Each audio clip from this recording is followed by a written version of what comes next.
as I said, the first video was, the Bible hasn't changed in 1700 years.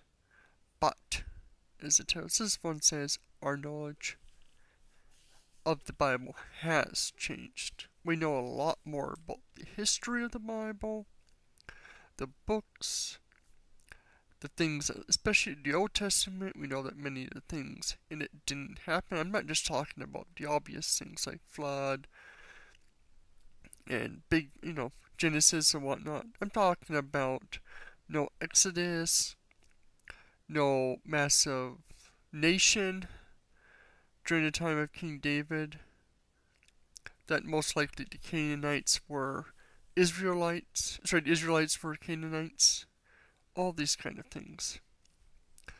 And it's sort of, we've shown that so much of the Bible isn't concrete, isn't what people make it out to be.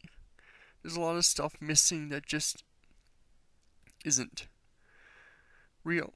We got so much knowledge about the Bible, and yet here people treat it as if it's this historical document with perfect knowledge of the universe and whatnot. Well, we know that only about 7 of the books in the New Testament do we actually know who the authors are. None of the Gospels, only 6 or 7 of the letters of Paul and Revelations.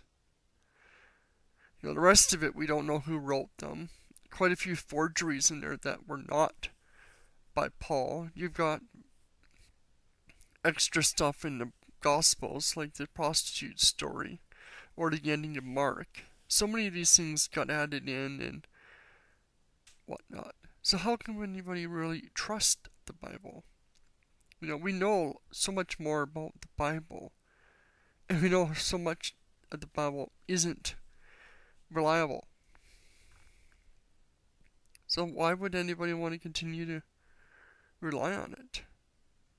Science changes. When we learn new things about science, or we find old things are wrong, we throw them out or change it. The Bible hasn't done this.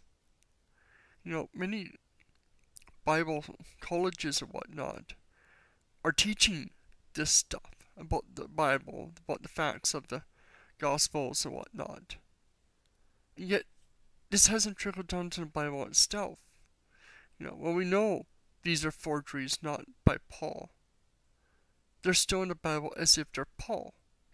They're still taught in churches as if they're by Paul.